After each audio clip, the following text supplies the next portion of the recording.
you are sabotaging your own dreams. It's not for lack of talent, it's not for lack of opportunity, and it's not because the world is unfair to you. You are sabotaging your dreams because you're terrified of what people will say if you go too far. And the worst part? You don't even realize you're doing it. You call it humility. You call it balance. You call it being a good person. But I'm going to tell you what it really is. It's cowardice disguised as virtue. And today, that ends. Let me be even more direct, because I need this to hit home. You're not being modest. Modesty is a conscious choice. What you're doing is different. It's an automatic, unconscious pattern that happens before you even have time to think. It's that moment when an opportunity appears and before you even evaluate if it makes sense to go after it, something inside you has already started building an argument for why it's not worth it, why it's not the right time, or why you're probably not ready. This mechanism isn't humility, it's sabotage. And the difference between the two is massive, because humility keeps your feet on the ground while you grow, but sabotage stops you from growing before you even try. There is a psychological mechanism that has been operating inside you for years, silent, invisible, and devastating. It didn't appear by accident. It was built, installed, and reinforced throughout your life by mediocre people who felt bad about their own failures and needed you to stay small so they could feel better about themselves. Psychology calls this social pressure-induced motivational inhibition. It's basically your brain learning to break your own desire before it turns into action. Because at some point in your life, you learn that wanting too much attracts criticism, envy, and rejection. Your brain, programmed to protect you, started treating your own ambition as a threat. Not as an engine, not as fuel, but as a danger. The problem is that this mechanism is efficient. It works so well that you don't even feel it acting. You only feel the result. A life that always feels slightly below what you know you're capable of. A career that advances too slowly. Projects left half-finished. Dreams you revisit every night before you sleep, but that never leave the ground. This pattern controls everything. How you negotiate, how you position yourself, how you react when an opportunity shows up. It controls your motivation, your self-esteem, and the speed at which you pursue what you want. By the end of this video, you will understand exactly why you freeze every time you're about to truly go after what you want. And more than understanding, you will have a clear choice in front of you. A choice that will define who you are from here on out. Now I need you to pay attention to something very specific. Not the big picture, not your long-term dreams. The micro. The day-to-day. The small moments you barely remember, but that build, brick by brick, the life you have today. Because it's in these moments that everything actually happens. Not in the big decisions, not in the dramatic turns, but in the daily details you don't even consider as decisions. Even though they are. Think about a situation like this. You're in a conversation at work in a meeting, and someone asks you what you want out of life, what your plans are, where you want to go. And you respond with a watered-down version of the truth. You don't mention the real number you want to earn. You don't talk about the real scale of what you want to build. You downplay it, you filter it, you edit the answer before it leaves your mouth. Because you're afraid that if you speak the real size of your desire, people will look at you differently. They'll think you're full of yourself. They'll think you're greedy. Have you done this?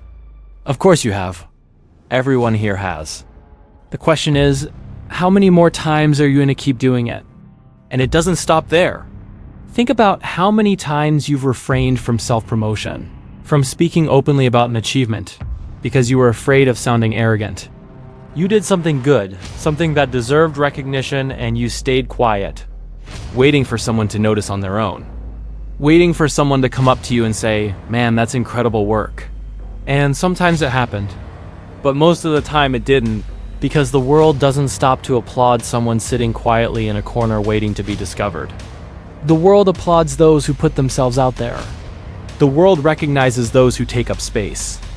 And you, afraid of sounding arrogant, gave up the space that was yours by right. Think about how many times you avoided open competition. Because competition became synonymous with vanity in your head.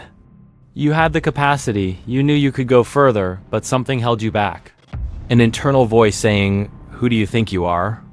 Or worse, the fear of what others would say if you tried and failed. Or even if you tried and won. Because there's one thing no one tells you. Sometimes the fear of winning is greater than the fear of losing. Because winning exposes you. Winning puts a target on your back. Winning means people will now watch you, evaluate you, and expect you to maintain that level. And that's scary. So you prefer not to try. You prefer to stay in the safe zone of comfortable mediocrity, where no one criticizes you because no one notices you. You stop talking about your goals, your dreams, and how much you want to earn because, at some point, someone made you feel like it was ugly. That talking about money was materialistic. That wanting a lot was for people without spirituality, without balance, without character. That ambition was the first step toward becoming a cold, calculating, soulless person. And you swallowed it. You internalized that belief so deeply that today it operates automatically, without you even having to think. Every time you're about to truly go after what you want, something pulls you back. An invisible hand pulling your ankle before you take the step. And I'm asking you now in all seriousness, why? Why does this happen? Where did this lock come from? Because you weren't born with it. It was put there, and whoever put it there wasn't thinking about your best interest. This is where the part that most people don't have the stomach for begins. Up until now, you were recognizing yourself in these behaviors, maybe thinking this video would comfort you, tell you it's okay, that you're only human. No, that is not what is going to happen. What comes next goes deeper, it's more uncomfortable, and I know a part of you will want to turn this off. But if you turn it off now, you will stay exactly where you are. So stay. This pattern didn't appear out of thin air. It was installed in you through something very simple: repetition. Since you were a child, you heard phrases that seemed harmless but were sculpting, day after day, how you view desire and ambition. Don't be greedy. He who wants too much ends up with nothing. So-and-so got rich and forgot everyone. They became a different person. Money doesn't buy happiness. You already have enough. Stop wanting more. These phrases weren't neutral. They carried a clear message. Ambition is dangerous. Ambition turns you into a bad person. Ambition is the beginning of the end for your integrity as a human being. And you, like every child who depends on approval for emotional survival, learned the lesson. You learned that to be loved, to be accepted, to belong, it was better to hold back your desire. It was better to be the humble one, the easygoing one. And it worked. You got approval. You got affection. The problem is that this approval came with a price you never agreed to pay. The systematic silencing of your own hunger. And the most perverse part is that the people who installed this pattern in you probably didn't do it consciously or with malice. Often it was the people who loved you, parents, teachers, close friends, but they were people who, on some level, were afraid of their own ambition, who had given up on their own dreams, who had settled for a smaller life than they wanted. And they needed to believe that choice was the right one.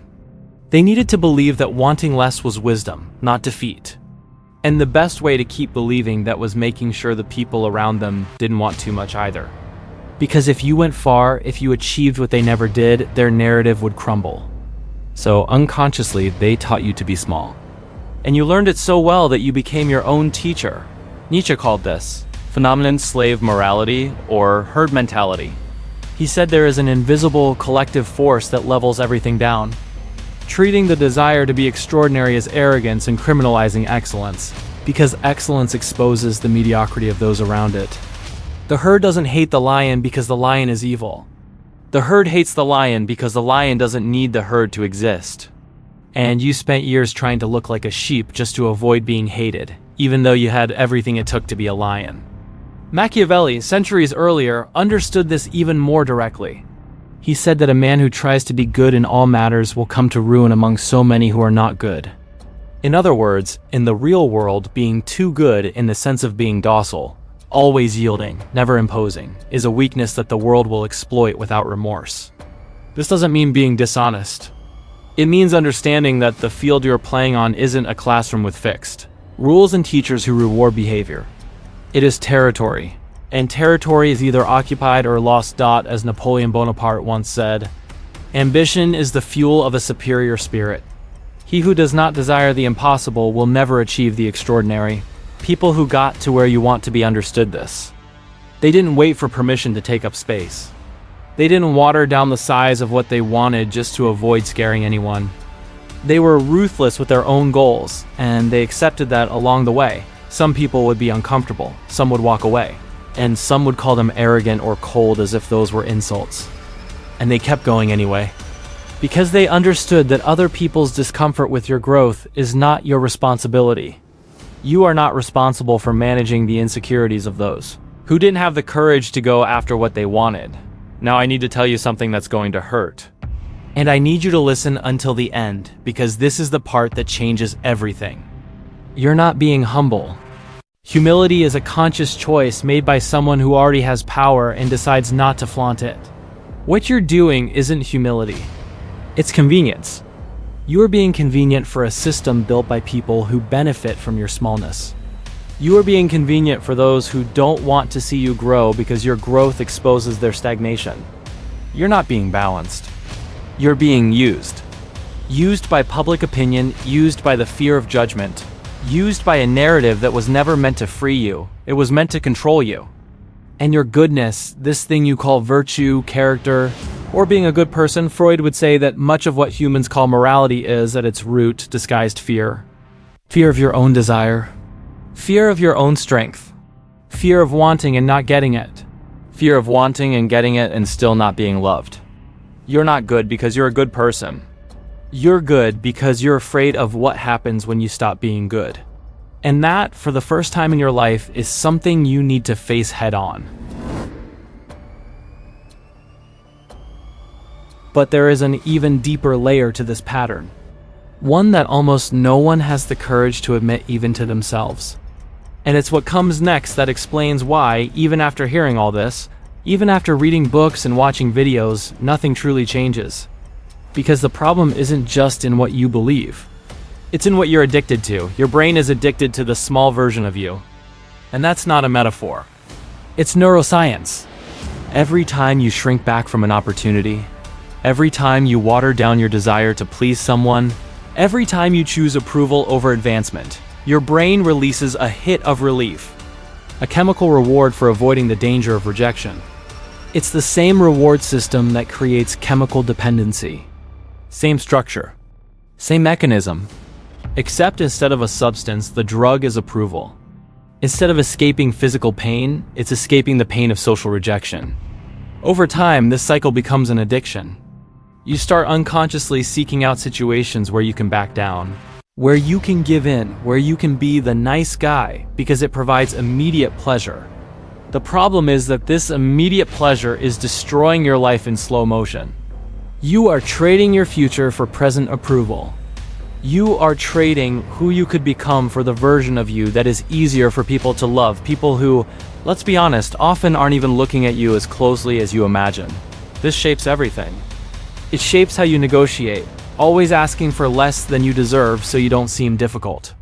It shapes how you present yourself, always downplaying your achievements so you don't seem arrogant. It shapes how you react when someone tests your limits, always yielding to avoid conflict.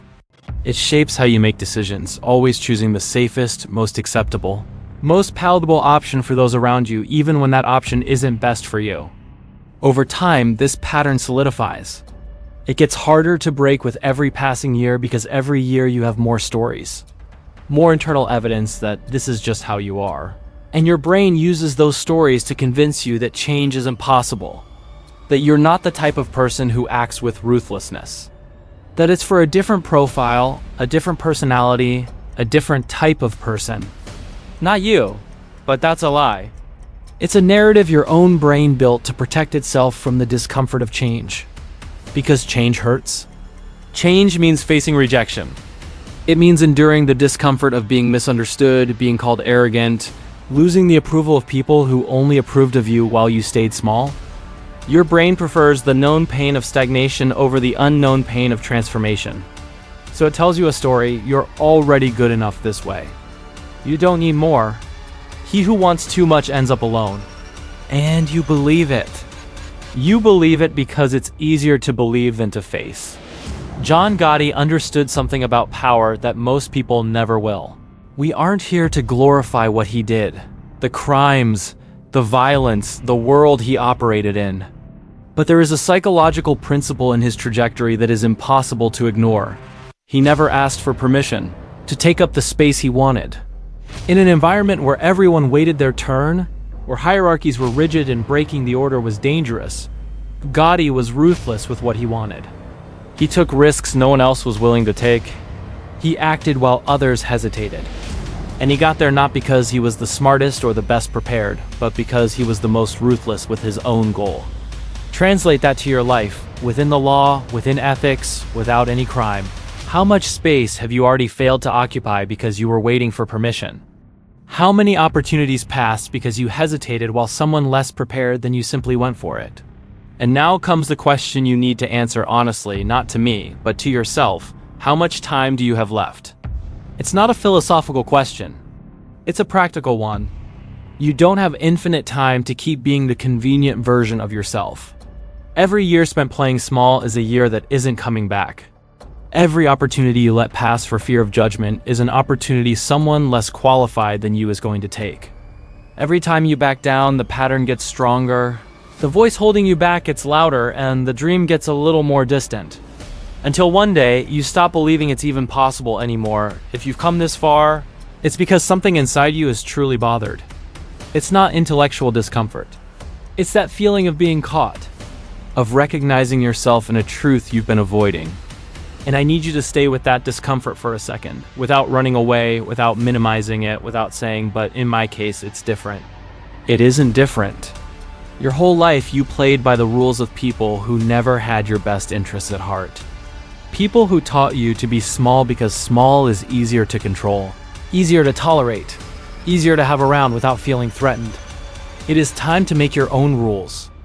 And what comes next is exactly that. Now I'm going to show you how to break free from the shackles imposed by mediocre people and become relentless in pursuit of your goals. Being ruthless isn't about being dishonest. It's not about stabbing anyone in the back. It's not about being cruel or cold, or calculating in the sense of using people as disposable tools. Being ruthless is an internal decision, a decision that your goal comes first. Not because you don't care about others, but because you finally decided to stop sabotaging yourself. And that decision starts with something very simple: creating your own code. Everyone who truly got somewhere had a code. A set of internal rules they didn't negotiate, that didn't bend under pressure, that didn't yield when someone applied emotional force. It isn't arrogance. It's clarity. It's knowing exactly what you protect, what you pursue, and what you will not give up under any circumstances.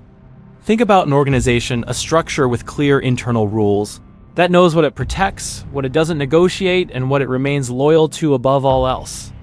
You need that for your life.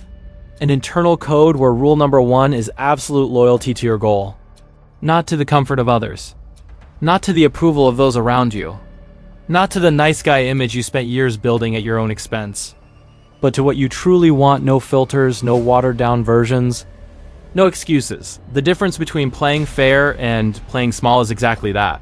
Playing fair means having ethics, being honest and not harming anyone along the way.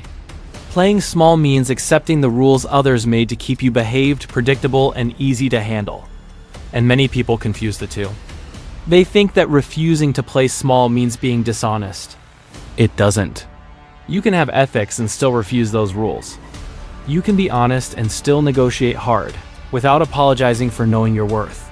You can be a good person and still say no without guilt, cut what needs to be cut, compete openly, and talk about what you want without shrinking the size of your desire to fit into the comfort zone of those around you. These things are not contradictory. Society made you believe they are, but they aren't. The belief that ambition is a bad thing is a prison. And like every prison, it only works because you believe in the bars. You were convinced that wanting a lot makes you greedy, selfish, and cold. But greed isn't wanting a lot. Greed is wanting at the expense of others. It's climbing by stepping on those below you. It's growing by destroying those around you. That is greed.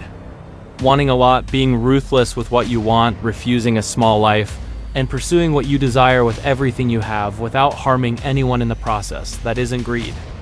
That is ambition.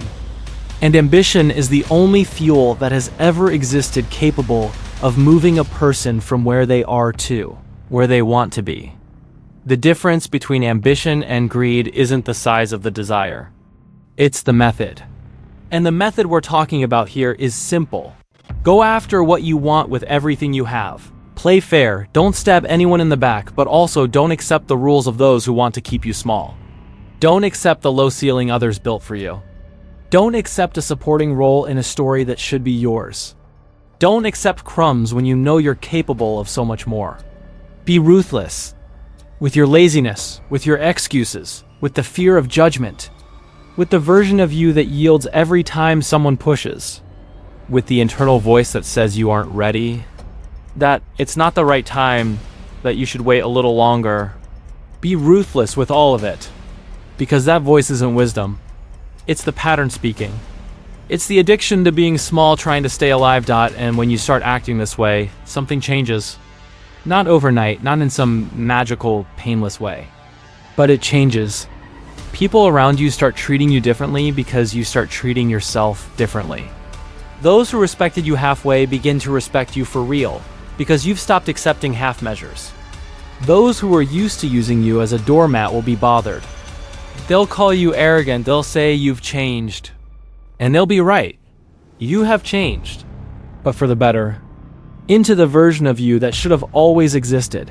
The one that was buried under years of approval, bought at the price of self-abandonment. In the end, it's a simple choice. The simplest and the hardest choice you will ever make. Either you continue playing by the rules of those who never wanted the best for you, or you decide today, right now, that the rules of your game are your own, that your desire doesn't need approval, that your ambition isn't a character flaw, it's the only fuel capable of taking you where you want to go. You might lose people on this path. You might gain enemies. You might be called arrogant, cold, or selfish. And that's fine. Because the only thing you can no longer afford to be is the silent enemy of your own life. The mafia I'm proposing to you consists of one person, you. And rule number 1 is clear. In here, no one betrays the dream. Especially not you. If this video bothered you, good, that is the beginning of change and you are on the right path. Subscribe to our channel because here, you won't hear cheap self-help. You will hear the truths that no one has the courage to say, no fluff, no sugarcoating. There's new content here every week, and if you haven't subscribed yet, do it now. Also, leave a like because it helps this content reach more people who need to hear this. And don't stop here. There's a video appearing on your screen right now that continues this journey. Click it. Because if you've made it this far, you are part of the 1% of people who truly want to change their lives, and this video can help you.